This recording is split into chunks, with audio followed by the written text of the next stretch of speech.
Hello everyone, and welcome back to my channel, where everything you're about to hear and see has been done in one take. I'm your host, the One Take Man. This video is roughly a follow-up to last week's video, where I talked about some of the best parts of some of the best episodes of New Who, and uh, and for the sake of this video, I decided that rather than talking about the best parts, I would instead go back to at least one of the worst parts and think about what I would do differently if I were to, if it were up to me to write that episode. The episode in question, as the title of this video and of this document I have open in front of me will have given away, is Hellbent. The finale of the, I think, ninth season of New Who. And this cover picture is actually very deliberately chosen. Partly because it's from the TARDIS wiki. It's like the main picture from for the article on this episode. Secondly, because look at its composition. You have Gallifrey very strongly imposing here. Not necessarily in the background, but more like in the middle ground, so to speak. Then you have the entire desolate surroundings all around it, and here in the middle you have the Doctor as this little black and white dot.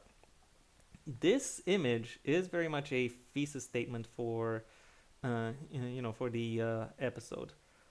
However, it misuses this thesis statement quite a bit because the episode proceeds to inverts the power dynamics that are the power dynamics that are hinted at within this within this image, showcasing how hell bent, haha, the Doctor is towards towards fulfilling his goals, which would be a good idea in the abstract. However, when looking at the more pragmatic aspects, and when you consider the fact that this episode is the real, genuine, official reintroduction of the Time Lords to this new continuity, well, yeah, you you pretty much you pretty much fucked them up. You really need to establish them at the at the height of their power. You need to establish what it is about them that makes them dangerous, that makes them threatening, and what it is about them that makes them noteworthy and noteworthy and captivating, which this episode has fairly wasted in the effort of delivering a in the effort of delivering some kind of uh, power fantasy and catharsis, which I have to say even if it would have been entirely successful on, would not have been worth it. So that is basically what my so this is basically what I intend to do with this rewrite, to reestablish reinforce that power dynamic, establish what it is about the Time Lords that makes them that makes them noteworthy, powerful, and as all encompassing as they really as they really would have been, or reestablish their influence as all encompassing as it is often depicted as being, due to the fact that only one of them, who is who is more or less rogue and unaffiliated, can cause so much change within the within the universe, to the point where there's an entire show about it. What about the what can the rest of the species actually do, or the rest of the society from which he stems actually do? So that is what I will be exploring over the course of my rewrite. You may note that it will be a little bit more theatrical, not exactly as action based as the as the original.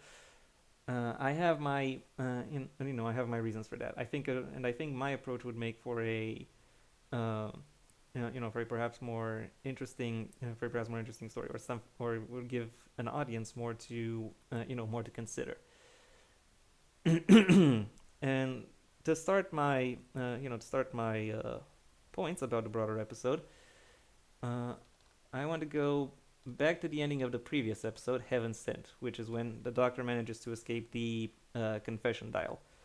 After he escapes the confession dial, he finds a little boy nearby tells him to go to the city to find someone who looks important. So basically, have that little boy deliver a warning to uh, a warning to the rest of the Gallifreyans in order to, or not in the rest of the Gallifreyans, the rest of the Time Lords, in order to establish that he is still there.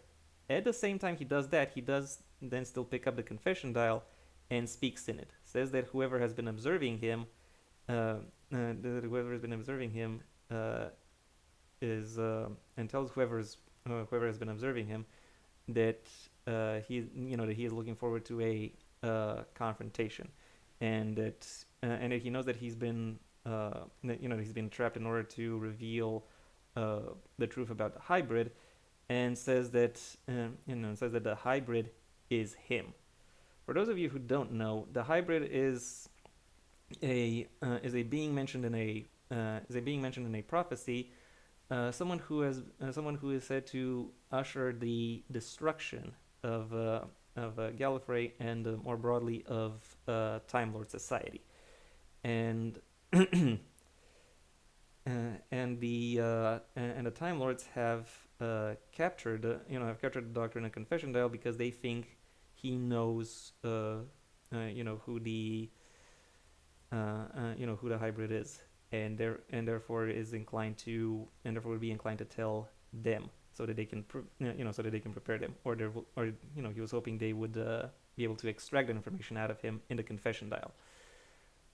What the Doctor does by saying that the hybrid is him is he is very much painting himself as the destroyer of the Time Lords. He is saying that he is hell bent. Yeah, I'm gonna resort to that pun several times from now on, maybe. On making sure that they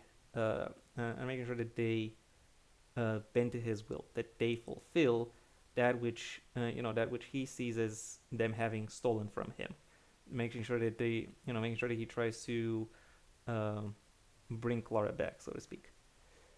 And at this point, it is at this point that my rewrite begins. I'm gonna skip over the framing device of the Doctor inadvertently telling the story to Clara in the diner, and instead the episode will open up with the person on the other end of the Doctor's declaration saying, "Very well, Doctor, you're expected," something like that. And that is before the opening credits. After the opening credits, we see the boy arrive at the city, telling a guardian or telling a guardsman some of his story, then being sent away. The guardsman then goes to the captain of the guard, tells him what it is that he's heard. Then the captain of the guard tells the head of the city security, or law enforcement more broadly, says that apparently during their discussion they figured out that it is actually that the Doctor actually managed to has been able to break through the confession dial, and the captain of the guard wonders whether they should do anything against it, and to which the head of city security says that there is no need to make any such arrangements, because through our conversations, and given the nature of who we're talking about, I am pretty sure that the agency, haha, if you know, will have already caught wind of that, and they are definitely already putting something in motion. And as this line, however, we don't hear this line from the office of the head of security. We hear it, we the audience, hear it from the office of the head of the agency, who dismisses this this little wiretap, so to speak, with a gesture of their hand, and then says, "Right you are, right you are." Then with another gesture of the hand, sends an agent out into the desert to meet with a doctor. The episode would then cut to the doctor as he is receiving this agent, who would be the monk. The monk showed up a few times in classical Who as basically an amoral rogue time lord who often messes up when messes in with history in small ways. He doesn't necessarily intend to conquer anything, but he does like causing some level of chaos or destruction. And and the doctor, I imagine, would be a little bit taken aback by the fact that uh, basically a rogue or a criminal time lord would be would be charged with handling him. And however the monk would basically receive him very would be very affable with him, tells him that he has nothing to concern himself with, but that he would really like to and that he would really like to uh, work with him on figuring out who the hybrid is, because figuring out who the hybrid is, being somewhat dismissive of doctor's concerns, but still steering the conversation more towards the reason he's actually there for. The doctor, however, rejects his affability, reminds him of the various crimes he's committed, and declares that he has no intention of talking to him. He will only talk to the Lord present. That is what he that is what he declares. And the monk, and after a while, the monk decides, okay, if that is your will, I'm just gonna walk away now. And when he walks away, he'll pull out some kind of device and say that, okay, the polite thing didn't do anything. It's time we go into the fun way. And then walks out. Sometime later, there's another knock on the door to the cabin, hut, whatever you want to call it, where the doctor has sequestered himself. And when he opens it, first of all, he finds that he is no longer in that same wilderness he once was, but within a Time Lord facility, and that the person who knocked on his door was the Rani. Yeah, another rogue Time Lord from the Classic Who series. Only this time, this rogue Time Lord is the director of the Celestial Intervention Agency. Yes, that Celestial Intervention Agency, and the agency I've mentioned just a little bit earlier. And the Doctor will once again be appalled by this. Not only that the agency still exists, but that the Rani, the second biggest criminal of Time Lord society after the Master, has become its head. How did that happen? The Rani says, nothing about it, and instead, once again, directs the conversation towards figuring out who the hybrid is. Like, are you really the hybrid? Do you really intend to destroy Gallifrey? The Doctor would say, give some kind of, might give some kind of threats in that direction, but ultimately, Rani can figure out it's all bluster, it's all bluff. He actually has a secondary motivation, and she's trying to find it out.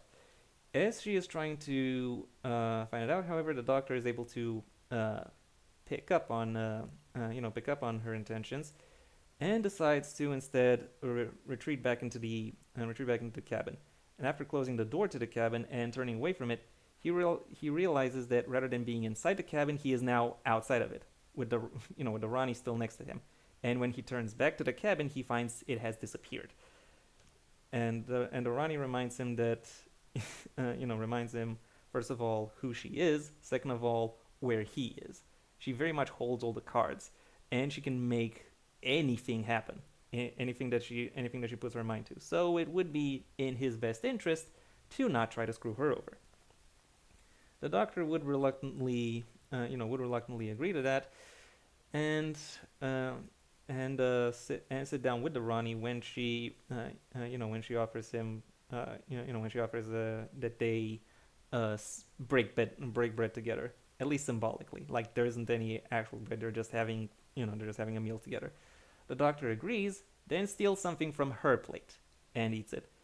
After eating it, he immediately realizes, oh, there's something that she laced her plate rather than his, and the Rani says that she knew he would try that, and then he asks what it is that he's been laced with. She rattles off some of the ingredients of the compound, and he immediately puts it together as being Time Lord Truth Serum. To which she would reply, to which she would apologize for having to resort to something so crude as chemical methods, but she figured that he may have a counter for, for other means that, for other means that she could use to extract the truth. At which point she decide, at which point, the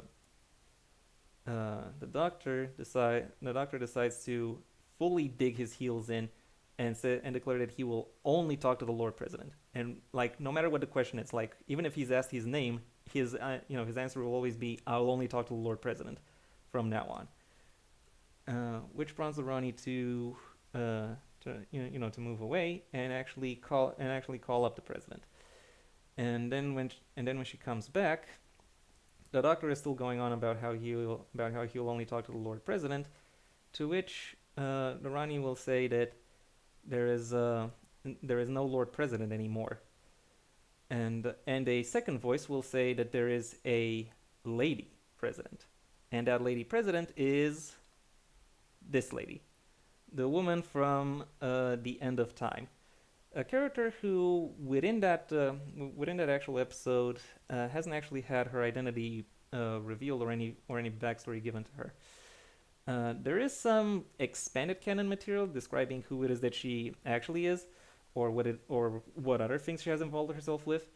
However, for the sake of this video, I'm going to outright ignore it because let's be honest, it wouldn't be the first time that that any kind of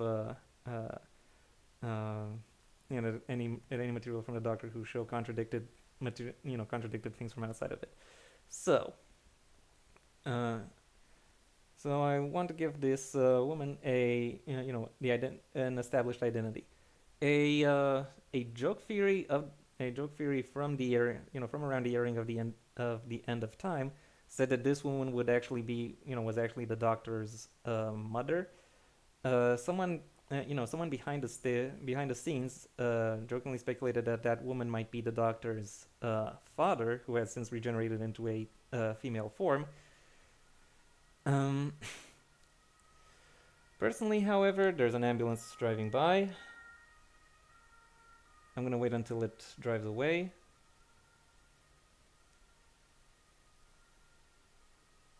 And there it goes, let it through.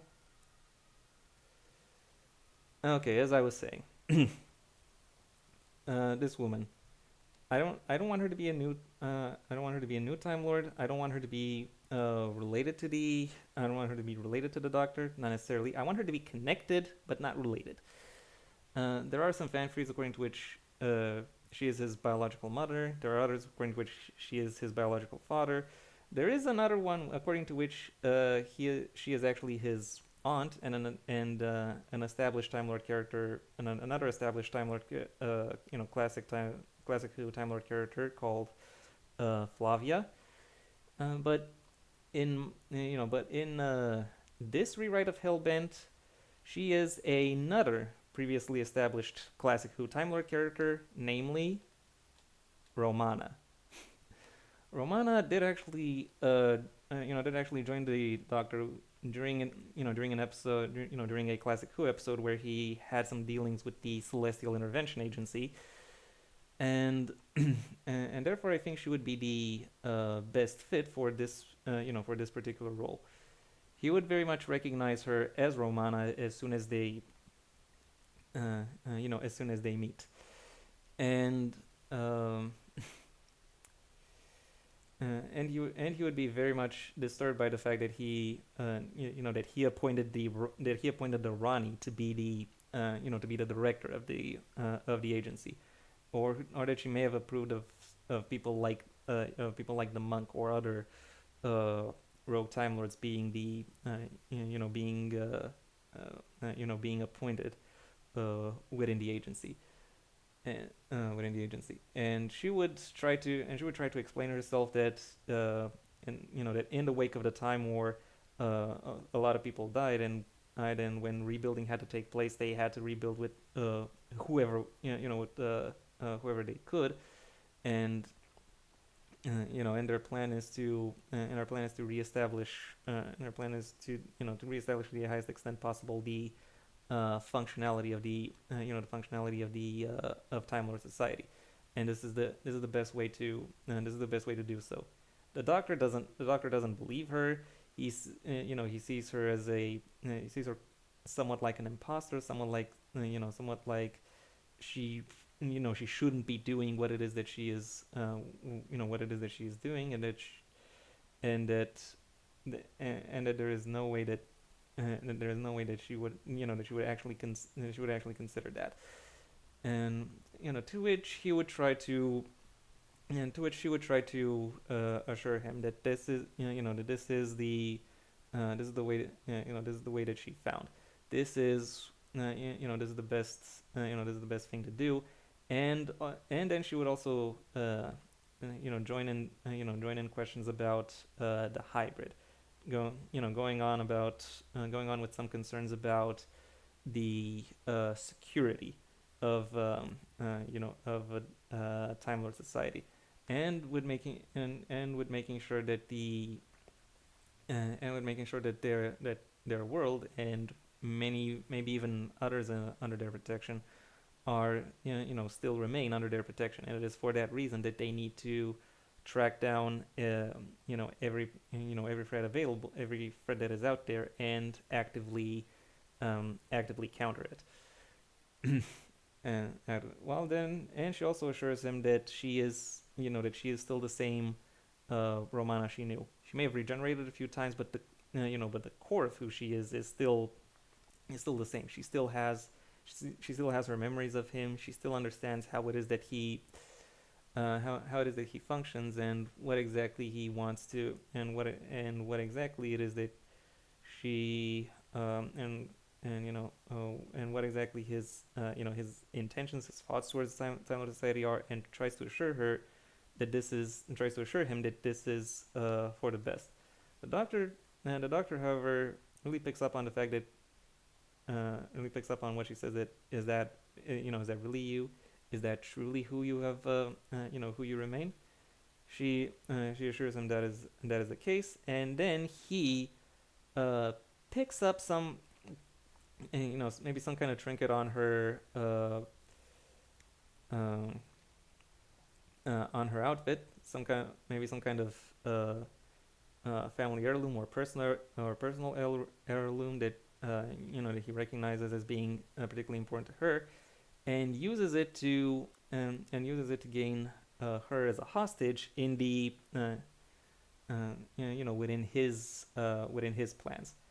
And this is the point where this is the point where she is point and this would be the point where she mentions that he is he is a little bit of a that he's just a little bit, at least a little bit of a.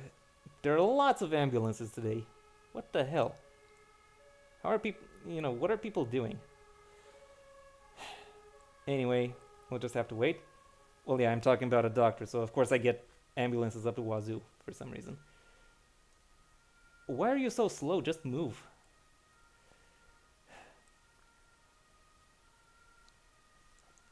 Anyway, so as I was saying, the doctor catches Romana, the lady president, and intends to use her as a hostage. Says that he wants to be transported back to Trap Street, so that so that he'll be able to save Clara. Save Clara. Both Romana and Rani assure him that that is not an option he can take, because that is now a fixed point in space. There's now a fixed point in time. So so any kind of alteration is not recommended. To which he reminds them that they are that they are time lords. They can do literally anything they want. And then she says, just because just because we can doesn't mean we should. Because we can doesn't mean we should. That's Romana saying it. Then Ronnie says, "Oh, really? Now we can. Oh, so we can do everything we want when it's in your favor? Huh? Funny that." Anyway, once he figures out that he can't directly get what it is that he wants, he instead asks for a TARDIS.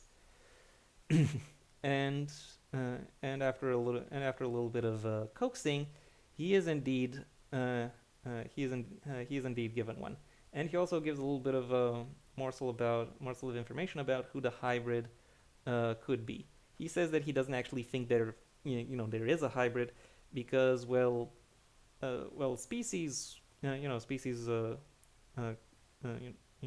various hybrids of various species occur all the time, even various hybrids between warrior species, like the prophecy is supposed to say. So really it doesn't even matter. This prophecy, if anything, serves to create serves to create a future enemy for the Time Lords, and at the and it would be better off for them it would be better off for them to ignore the prophecy.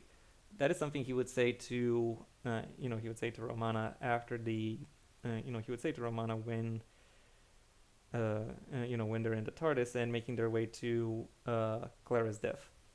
Speaking of Clara's death, they they arrive there, and Romana declares her skepticism. She says that that's not. She says that there is more. There is more to the hybrid story, and you know it.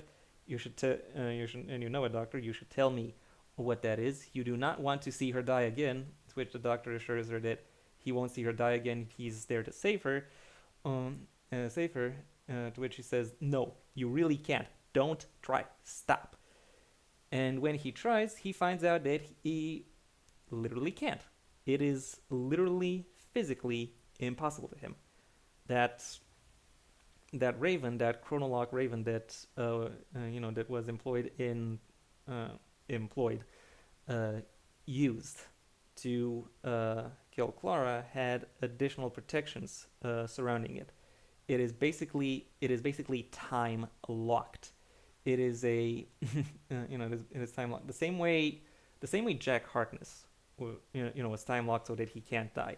It is now it is now far beyond a fixed point in time. It is it is an indisputable, unerasable fact of time. A time lock, if you will. Same as how the time war was locked in. So so it only really affected the so it only really affected higher higher levels of beings like the Doctor and the Daleks. The Doctor is obviously devastated by the fact that his devastated by the fact that his plan didn't work. Then turns around and gives Romana the tongue lashing of a generation when when he basically browbeats her for how for how he allowed for how he allowed not only this level of technology to emerge, but to place it in the hands of people like the Ronnie, like the like the monk, who would use this who would use this kind of technology to to in many ways reshape the entirety of the universe, the entirety of existence, to to whatever it is that they to whatever it is that they could desire. They should instead destroy any kind of any kind of evidence that this thing that this thing ever existed, and the fact and if anything it is there, and if anything is can be said to be the hybrid, it is specifically that. It is the fact that they that the Time Lords are so dead set on combining their endless creativity and resources with the level of with the level of uh, cruelty that would no level of cruelty that would lead to that would lead to death not just in the moment, but death in the future, death and sorrow at a scale that not at a scale that very few beings in all of existence could ever even fathom. That is what they are. That is what they are attacking. That is what they are aiming to erase with this creation. That is their hybrid. That is what they should destroy before it destroys Gallifrey itself. Whether Romana does actually agree to that is hard to say. I am leaning towards her potentially, um, towards her potentially looking down, uh, looking away, nodding, maybe giving him some level of, uh, maybe giving him some props because, because she can actually concede his point. But at this point, we'd be cutting back to the to the doctor himself, who would very much be disappointed, disheartened by by what it is that he's seen. Not just because he got to see Clara die again, but because he also noticed how far how far his people had fallen, how this pain that he has carried with him for generations. Uh, uh, okay, maybe not for generations, but for several regenerations. Haha, has been has been dispelled, only for them, only for it to be revealed that that he has been carrying this pain for people who did not, who did not deserve his sympathy. And it is in this moment that he decides to drop that, that heirloom that Romana had, and walk out of the TARDIS. He's not going to touch it. He is very much symbolically detaching himself from the, from broader Time Lord society. They may still, they may still intersect, but it won't be on, but it won't be on friendly terms. And the episode ends with him finding his TARDIS, decorated in this mural that Rigsy, pictured here, uh, painted of Clara, and pausing for just a moment before he, before he walks in and fades away, and the TARDIS fades away, with him trying to distract himself with whatever the next adventure uh, ends up being. So yeah, that is how I would rebuild, how I would rewrite Hellbent. It's gonna end on a little bit more of a sour note. It's gonna be, however, I do think I do think it does a better job at utilizing the elements of the of Time Lord Society, and of the, or more broadly, of the setting as it has already been established, and and it brings a greater narrative meaning to the to the story as a whole. Not only does it reestablish not only does it reestablish the Time Lords, making them stand out as interesting villains moving forward, but it also has a but it also helps strengthen the main message of the episode, which is about how seeking revenge and disregarding closure is actually a very destructive facet of many people's lives. And also it gives Clara a much better send off than just going out into space and doing uh, who knows what with Lady Me, formerly known as a Shielder. Speaking of, this ending also allows for a Shielder to eventually return within the within the future of this series. It makes for an for to eventually return in the future of this series, making for a and allowing that character to have some some level of resurgence, does make uh, does make the universe come across as just a little bit just a little bit fuller, and it does leave a few more narrative options, a few more narrative options open. So yeah, that's it. I've been blabbering on for long enough. It's time I it's time I close up. So thank you for your attention. If you've enjoyed watching my rewrite, or rather my rewrite suggestion, well then please like the video. Actually, this one. Yeah. Let me just check the. Yeah, this one. So like the video, maybe even share it wherever you think other people will also like the video. If there is anything you'd like to add, either to the episode itself or my rewrite, that is what the comment section is for. And if you want to see when my next video gets released, well then please subscribe. And ideally also ring the bell or do whatever else YouTube will ask of you in order to keep you notified. I also have a main channel where I talk about book reviews and literary topics, a link to which you can find in the description down below, right past my social media links, which I also suggest you check out should you choose to. If, however, you want to hear more about my thoughts outside of the print medium, where if you want to hear me talk a little bit more about TV, movies, etc., then I suggest you stay on this channel and go for my extensive backlog, where aside from rewrite videos, I also have overview videos and pitch videos, not just for TV but also for movies. And I also have other videos, gameplay, commentary on a variety of topics, and really whatever I, whatever I think of, whatever the, whatever kind of mood I'm in. If if none of what I've suggested so far sounds like it could be of interest to you, then I suggest you go ahead and do whatever you want the rest of your day, because it is your day after all. And yeah, that was it from me. So until next time, I have been the One Take Man.